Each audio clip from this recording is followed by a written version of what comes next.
jangan tawar hati. Karena saya merasa hari ini banyak di antara Anda sekalian yang sedang tawar hatinya. Kita buka bersama-sama di 2 Korintus pasal yang ke-4 ayat 16 sampai 18. Hati kalau hambar, jikalau jiwa kita tawar, mau diapain juga rasanya aneh. Nggak bisa nggak. Kita harus bawa hati demikian pada Tuhan. Namun supaya kita mengerti tawar hati itu apa, kita baca dulu ayatnya. Mari kita baca sekarang di ayat yang ke-16. Sebab itu kami tidak tawar hati, tetapi meskipun manusia lahiriah kami semakin merosot, namun manusia batinia kami dibaharui dari sehari ke sehari. Sebab penderitaan ringan yang sekarang ini mengerjakan bagi kami kemuliaan kekal yang melebihi segala-galanya, jauh lebih besar daripada penderitaan kami. Sebab kami tidak memperhatikan yang kelihatan, melainkan yang tak kelihatan. Karena yang kelihatan adalah sementara, sedangkan yang tak kelihatan adalah kekal. Saya baca lagi ayat 16 supaya kita ngerti tawar hati itu apa ya. Sebab itu kami tidak tawar hati, tetapi meskipun manusia lahiriah kami semakin merosot, stop. Tawar hati itu karena tekanan. Hati kita tidak tiba-tiba tiada rasanya. Biasanya yang namanya hambar itu dimulai perlahan-lahan. Manusia lahiriah kami semakin merosot, entah karena sakit penyakit, menua, dan kita menyadari, loh, aku kok nggak semudah dulu. Dahulu aku bisa begini, sekarang hal itu sudah tidak mudah untukku. Atau kita mengalami tekanan dari luar, misalnya dari pekerjaan, dan juga bisa jadi dari aniaya, bukan hanya secara fisik saja, secara verbal. Fitnah lebih keji dari pembunuhan. Lalu orang mengata-ngatai kita nggak disukai. Pokoknya manusia lahiriah kita itu rapuh, bahkan rawan sekali, fragile, vulnerable. Vulnerable itu artinya sangat mudah disakiti. Hati itu nggak tawar dalam sehari. Biasanya karena kita terlalu lama dalam kondisi begitu, lama-lama hati menjadi tawar tanpa kita sadari. Rasanya bangun tidur, ku terus mandi itu bukan lagi lagu, itu seperti lagu waktu masih kecil, bangun tidurku terus mandi, tidak lupa menggosok gigi. Rasanya bangun tidur mau lebih lama diranjang lagi. Nggak mau bangun-bangun, nggak mau bangkit, nggak mau keluar, nggak mau ketemu orang. Seperti malas mau berbuat apa-apa. Tiada harapan. Nothing to look forward to. Tak ada sesuatu apapun yang kita tuju. Hari ini mau apa? Ya sudah rutinitas, kerjaan tetap ada, tapi kita sudah nggak bergairah. Teman-teman masih ada di sana, tapi kita sudah tidak bergembira. Kita merasa emangnya mereka bisa tolong saya. Pelan-pelan hati kita mulai menyendiri dan stres, lalu depresi. Sebab itu kami tidak tawar hati. Paulus membuat sebuah keputusan bahwa dia tidak akan mengizinkan manusia jasmaninya mendikte manusia batiniah. Dia berkata, sekalipun manusia lahiriah kami semakin merosot, namun manusia batiniah kami dibaharui dari sehari ke sehari.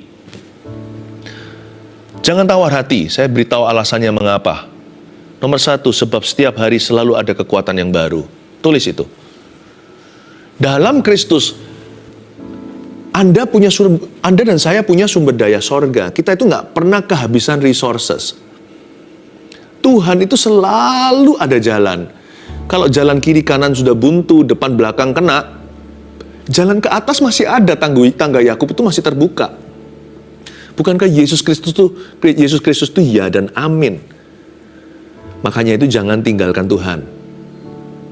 Penawarnya tawar hati apa? Yesus Kristus, dialah ya dan amin.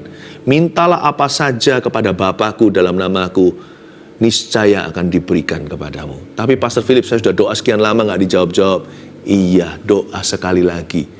Jangan putus asa, kan masih ada Tuhan. Tuhan kan belum tutup buku. Tuhan kan belum tutup pintu. Berani sana berkata Tuhan sudah tutup pintunya. Kita binasa. Selama kita masih hidup bernafas lagi, jiwa kita masih dikandung oleh raga. Ingatlah, berarti masih ada kesempatan untuk kita. Apapun yang hilang bisa dicari. Apa yang patah bisa disambungkan. Dalam Tuhan tiada yang mustahil. Yang kita butuhkan itu adalah kekuatan. Kita sudah tahu semua ini sebagai teori atau pengetahuan. Ya, saya tahu Tuhan bisa, Tuhan sanggup. Aku tahu Tuhan itu punya rencana atas hidupku. Dia belum selesai. Tapi kita ini sat. Tahu sat maksudnya? Jikalau ada air di padang gurun atau belantara, hati kita itu seperti padang pasir. Air ditumpahkan ke sana karena terik matahari. Ya, karena tekanan jiwa kita itu menguap seketika. Kayaknya semua pengetahuan itu hanya ada di kepala. Tapi hatiku itu nggak bisa rasa apa-apa lagi. Hambar sudah rasanya itu, maju nggak mau, mundur nggak bisa, ya kan? Hidup nggak niat, mati nggak berani. Kalau gitu itu hati Anda, hati-hati loh. Di dalam kondisi seperti itu, kita bisa banyak kecolongan oleh setan. Ingatlah, fokuskan hatimu kepada kekuatan Tuhan. Minta kekuatan yang baru. Kalau Anda sendiri nggak bisa berdoa, minta orang lain doakan.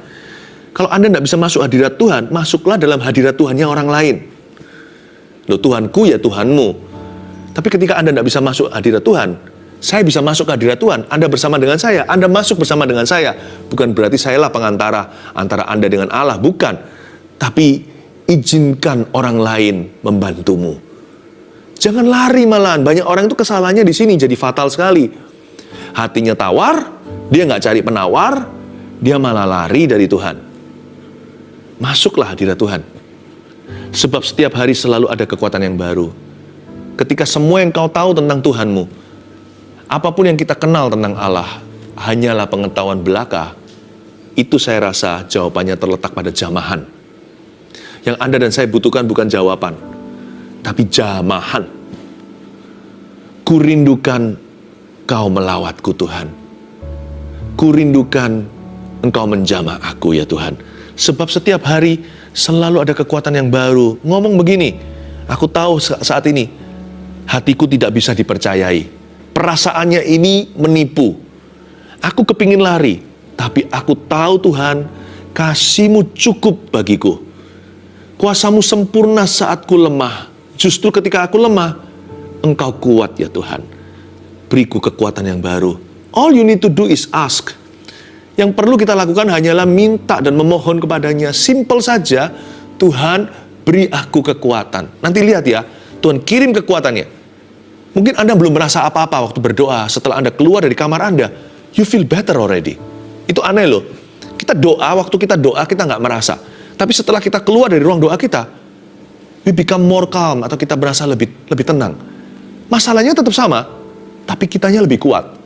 Lalu belum lagi nanti pertolongan Tuhan datang. Lalu ada orang lain meneguhkan. Tiba-tiba seorang sahabat, lama sekali nggak pernah kontak, saudara seiman berkata, aku semalam dibangunkan Tuhan untuk berdoa untuk kamu. Kamu nggak apa-apa, are you okay? How are you? Kita terkejut. Tuhan itu peduli ya. Kita mulai bergairah, jiwa kita mulai diangkat. Perlahan-lahan kita mulai mendengar suara Tuhan. Lalu Tuhan letakkan solusinya ketika kita mendengar suaranya. Setiap hari itu ada kekuatan yang baru. Jangan sampai hati kita tuh tawar, sebab ada penawarnya. Bahkan ketika kita menghadapi maut pun nggak boleh tawar hati kok. Tuhan itu komitmennya sama kita itu end to end. Ujung ke ujung, dia alfa omega. Dia nggak hanya menenung kita di kandungan mama ketika hari kelahiran kita. Dia ada di sana. Tuhan itu sudah ada di hari kematianku. Saya nggak tahu kapan itu. Tuhan itu sudah ada di ujungnya. Tuhan Yesus itu juga gerbang sorga. Dia bukan hanya jalan kebenaran, bukan hanya kehidupan. Dia juga jalan kepada Bapa. Jadi Tuhan Yesus itu ada di situ. Hatiku nggak perlu tawar. Sebab setiap hari Tuhan akan menyediakan kekuatan yang kuperlukan. Tawar hati bukan standar anak-anak Tuhan. Tawar hati itu biasanya adalah sebuah kondisi di mana kita sudah lepaskan semua pengharapan. Saya ngerti, kalau Anda capek, kalau Anda letih, nggak apa-apa, akui, nggak usah sangkal-sangkal diri. Banyak orang menyangkali, nggak apa-apa kok, aku kuat, padahal dia sudah rapuh setengah mati. Kalau nggak kuat, yang ngomong apa adanya, aku nggak kuat lagi. Tapi jangan nyerah. You may rest, but don't quit. Kita boleh istirahat, take a break, Ya kan? Istirahat dulu, rehat. Tapi jangan sampai kita menyerah, lemparkan handuk putih. Kalau Anda tidak kuat, ngomong apa adanya, aku nggak kuat, doakan aku. Nggak ada salahnya dengan berkata gitu, pray for me. Atau kita didoakan, sometimes kadang-kadang kita merasa kuasa Tuhan bekerja. Ada orang yang kita doakan tiba-tiba dialiri sebuah perasaan seperti disetrum oleh Tuhan. Ada orang merasa hangat seperti dipeluk seseorang. Ada orang merasa sejuk seperti hawa plong sorga. Ada orang nggak merasa apa-apa tapi tenang, damai sejahtera. Tapi setelah didoakan itu loh, kita rasa kok ada kekuatan baru ya. Aku nggak sepanik tadi ya. Aku nggak seputus asa itu seperti mau bunuh diri. Serasa ada pengharapan, padahal saya belum melihat solusi. Kalau Anda tidak kuat, minta kekuatan. Sebab itu kami tidak tawar hati, tetapi meskipun manusia lahiriah kami semakin merosot, namun manusia batiniah kami dibaharui dari sehari ke sehari. Every day, tiap hari Tuhan sudah menyediakan kekuatan baru. Katakan amin. Ayat 17. Sebab penderitaan ringan yang sekarang ini mengerjakan bagi kami kemuliaan kekal yang melebihi segala-galanya. Jauh lebih besar daripada penderitaan kami. Wait. Tunggu. Coba kita pikir ulang, siapa yang bicara ini? Who's talking now? Kalau yang ngomong ini orang yang hidupnya nyaman, gak punya problema, saya gak akan dengarkan. Tapi yang ngomong ini, yang tulis ini adalah seorang yang sudah sangat-sangat familiar dengan penderitaan. Orang ini yang menulis kalimat sebab penderitaan ringan yang sekarang ini, dia sebut penderitaannya ringan, adalah seorang rasul yang dipenjara, dicambuki, lewat kapal karam, difitnah, huru-hara. Apalagi, duri dalam dagingnya. Sebut satu persatu dalam resume kurikulum fitnya. Orang ini aduhai penderitaannya. Kok bisa ya? He talks so light of his sufferings. Dia bicara begitu enteng atau meremehkan, mengentengkan atau meringankan penderitaannya sendiri. Itu loh orang Kristen. Belajar seperti Paulus. Anak Tuhan tuh nggak boleh hiperbola kalau soal penderitaannya. Kalau orang lain sakit, kita turut menangis, orang lain baru menetes air mata, kita sudah meratapinya, nggak apa-apa. Itu namanya belas kasihan. Menangislah dengan orang yang menangis, kata Yakobus. Tapi kalau kita digencet sedikit oleh kehidupan, kena tekanan, langsung nangis sejadi-jadinya, belum apa-apa. Orang lain mungkin hanya baru meneteskan air mata, kita sudah merengek-rengek mau mati. Berarti kecil sekali kekuatan kita.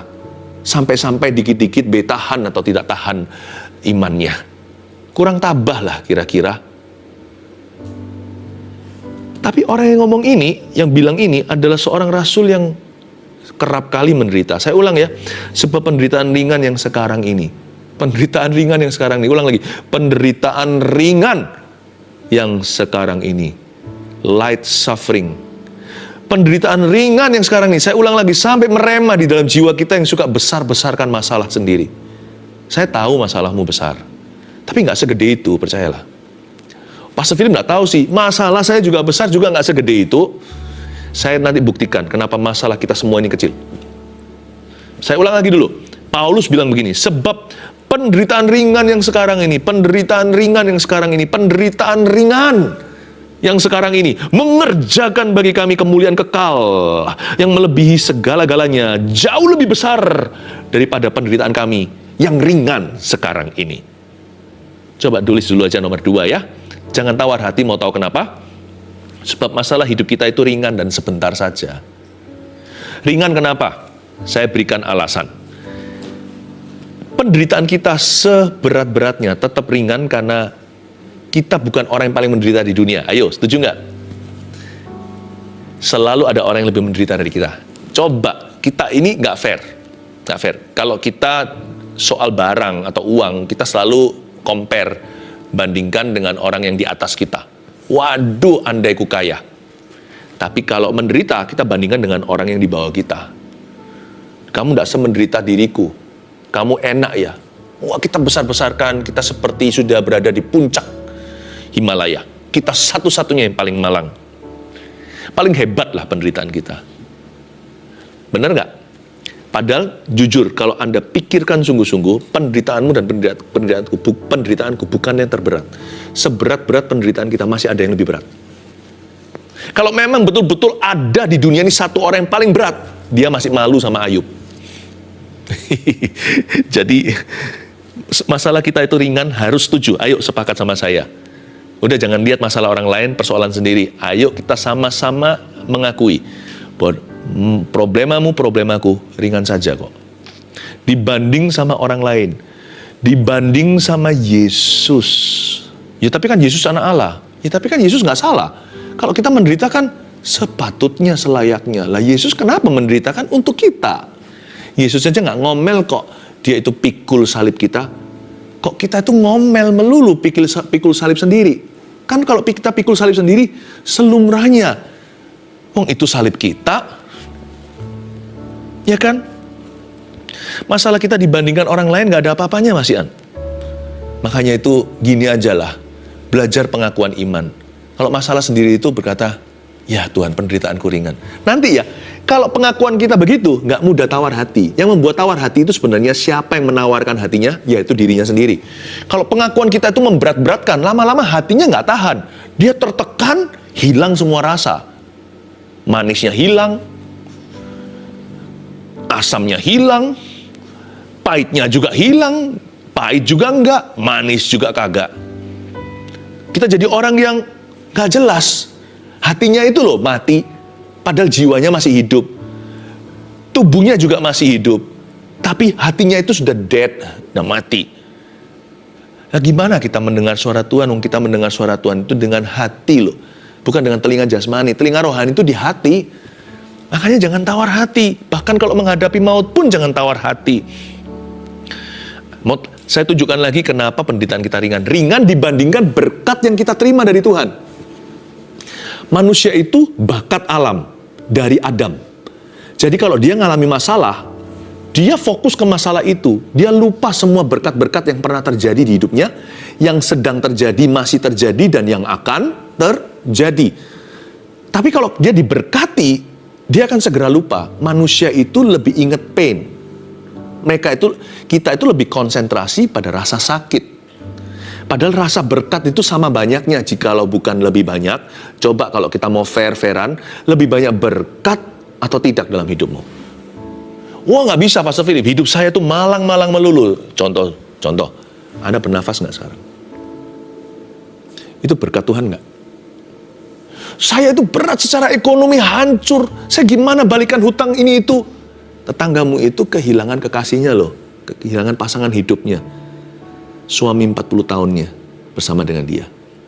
Anda masih utuh suami istri, anak-anak masih di situ. Pernahkah kita hitung? Sebenarnya kita nggak merasa diberkati karena kita nggak pernah sengaja menghitungnya. Kalau kita menghitungnya, ternyata minimal ya unda-undi loh. Berkat dan salibnya. Memang di hidup ini nggak bisa gini loh, berkat melulu. Nanti kita lupa. Atau salib melulu. Nanti kita akan tidak tahan. Tuhan itu selalu izinkan berkat salib, berkat saling menyalip. Berkat saling berdatangan, salib pun harus kita hadapi. Nah, kalau kita mau sungguh-sungguh hitung berkat Kristus di hidup kita, semua yang free, yang diberikan cuma-cuma, you be very surprised.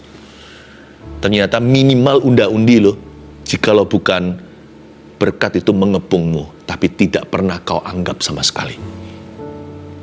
Belum lagi, nama kita tertulis di kitab kehidupan anak domba Allah. Kita mati, mentah-mentah masuk surga. Itu mau bayar berapa? Aduh, orang-orang yang meringkuk di neraka hari ini, andai kata mereka bisa reinkarnasi, nggak ada ya reinkarnasi dalam kekristenan. Yang ada resurrection, bukan reincarnation. Bukan reinkarnasi, yang ada adalah kebangkitan orang mati. Tapi andai kata ini omong kosongnya, ilustrasi kiasan saja, kalau mereka diizinkan seperti si orang kaya itu yang mohon-mohon keluar dari api neraka dan minta setetes air dari jari kecilnya Lazarus yang ada di sorga. Andai kata dia diizinkan hidup, mau nggak? Dia disuruh sengsara 80 tahun seumur hidupnya supaya masuk surga? Mau pasti. Daripada miliaran tahun merasa panca indera, persis seperti di dunia, hanya lebih tajam di akhirat, dibakar hidup-hidup dalam belerang, dan cacingnya tidak pernah mati, kertakan gigi di mana-mana. Mau nggak dia bayar harga 80 tahun sengsara? Mau dengan senang hati, kalau perlu 100 tahun sekalian, untuk memastikan. Tapi nggak ada, keselamatan nggak bisa dibeli. Tidak ada purgatori atau terjadi api suci, nggak ada. Karena bagi setiap orang hidup hanya sekali, kata firman, itu Alkitab yang katakan, lalu penghakiman. Jadi kita nggak boleh ngomel. Karena sorga itu, the glory of God, itu jauh lebih besar. Hitung dengan berkat aja fair-fairan, minimal unda-undi. Itu pun saya turun-turunkan ya, saya bulatkan bawah. Kalau kita jujur, ternyata bulat atas, aduhai, kita ini dikepung berkat setiap hari, tapi kita jarang bersyukur. Makanya hati yang tawar itu nggak bisa bersyukur, karena dia memang gara-gara nggak bersyukur dia tawar. Loh, kalau Anda nggak pernah tanam semangka, mana bisa keluar buah semangka kalau nggak ada bijinya? Tawar itu akibat nggak bersyukur, makanya tawar. Jadi penawarnya ya bersyukur, nanti lama-lama dia nggak tawar. Itu hati dikasih selai situ. Kasih stroberinya Tuhan, kasih buah-buah roh di sana. Ya. Karena kalau kita banding dengan berkat aja, kita melihat kebenarannya. Apalagi kalau kita bandingkan dengan glory. Wow, dengan glory. Nama kita loh tertulis di kitab kehidupan. Kita lanjutkan ayat yang terakhir 18. Sebab kami tidak memperhatikan yang kelihatan. Itu dia, jangan liatin terus aja yang nampak. Melainkan yang gak kelihatan. Apa sih yang kelihatan gak kelihatan ini apa sih? Karena yang kelihatan adalah sementara. Ini bicara tentang hidup di dunia. Sedangkan yang tak kelihatan adalah kekal. Jangan tawar hati ya, keluarga Saat Teduh yang saya sangat sayangi. Sebab nomor 3, hidup yang kekal di sorga menanti kita yang percaya. Ada heaven, ada sorga. Please jangan lupa, sesusah-susah kita, hidup itu sementara. Sementara, jangan ngomel terus. Saya ngomong gini bukan sedang kuliahi Anda, saya gini juga ngomong sama diri sendiri. Aduh, gitu aja loh, udahlah. Hanya gitu aja. Sakit ya, kita minta sembuh, ya kan? Tapi kalau belum sembuh, jangan mengeluh. Ya cuman sakit gitu, badan kita ini cepat lambat toh turun ke kuburan. Iya nggak? Coba lihat badan saya ini suatu hari, saya lihat baik-baik deh. Suatu hari nanti saya nggak bisa lihat tangan saya segini kalau suatu hari giliran saya yang mati. Saya kan dikubur dan ini jadi tanah. Ini ibu jari saya, ya kan? Ini kulit saya. No big deal lah. No big deal. Saya nggak ngomong gini meremehkan, tapi ada baiknya kita meremehkan diri sendiri, penderitaan sendiri. Ada baiknya. Kalau kita itu hidup dalam kekekalan, kalau kita tahu bahwa ada sorga menanti orang-orang yang percaya pada Yesus, kalau hati kita seperti kata pengkhotbah diisi dengan kekekalan, tinggal percaya aja semua indah pada waktunya. No big deal lah. Lututku agak sedikit kurang enak ini, nanti suatu hari lutut ini saya bawa kok di sorga. Yang penting sekarang tanganku kerja buat Tuhan, lutut dan kakiku berjalan mencari jiwa, mulutku puji namanya. Udah, yang penting itu. Materi winsome lusem lah, kadang-kadang kita bisa hilang, kadang-kadang making, kadang-kadang losing, terkadang kita profitable, terkadang kita merugi. Ya udahlah, cari lagi. Teman, handai tawalan, yang penting kita berkati orang, jangan salahi. Mereka tinggalkan kita nggak apa-apa. Kalau tidak ada orang mau berkawan sama saya, malaikat di sorga semuanya itu akan sambut saya selama saya hidup dalam firman-Nya. Makanya di hidup ini ayo kita garap talenta. Waktu itu talenta juga. Hubungan. Rencana kita. Saya nggak mau sia-siakan. Hidup di dunia ini kata Musa hanya 70-80. Itu pun dekorasinya adalah penderitaan. Dan kalau kuat dia bisa sampai 80. Ada beberapa orang sedikit yang 90, bahkan 100, 99. Tapi rata-rata kan segitu. Ayo jangan sia-siakan. Hidup sekali doang. Hidup hanya sekali di dunia ini. Pastikan it counts, pastikan itu berarti, bermakna. Dan saya tidak mau suatu hari bersama dengan Anda pulang tangan hampa waktu kita pulang ke rumah Bapak. Makanya itu jangan, orang yang sering berdoa gini loh, aku mau mati aja. Itu kurang bertanggung jawab. Doa seperti itu sangat-sangat menghina kasih karunia. Jangan. Orang-orang beli setengah mati untuk hidup 1 tahun lagi. Mereka melalui berbagai macam pengobatan supaya hidup lebih lama. Anda mau buang sia-sia gitu aja, mati aja aku. Lebih baik mati daripada begini. Loh kok begitu? Suami istri tidak punya anak. Kepingin mendatangkan sebuah nyawa. Anda punya nyawa dibuang sia-sia. Padahal Anda adalah anak orang. Gimana sih? Jangan doa seperti itu doa egois sekali. Tapi katakan begini, pakai aku tidak mau tawar hati lagi. Aku mau bergairah, aku mau bergembira karena Tuhan. Aku tidak mau hidup pesimis lagi. Hidup ini sebentar saja. Sebentar dibandingkan miliaran tahun kemudian. Karena itu bukanlah fantasi, itu firman Tuhan. Bahwa kekekalan itu artinya dari kekal sampai kekal. Berarti miliaran pun hanya menitan. Itu selama-lamanya. Oh Tuhan, aku cuma punya 365 hari. Kali 70 atau 80 jikalau kuat. Dan lebih dari itu adalah bonus. Aku pastikan hari-hariku, ku hitung baik-baik, ajarku menghitung hari-hari agar hatiku beroleh bijaksana. Dan pastikan dalam hidupku ini melayani Tuhan. Pakailah saya, itu doanya. Bukan mati saja, pakailah aku sekarang Tuhan.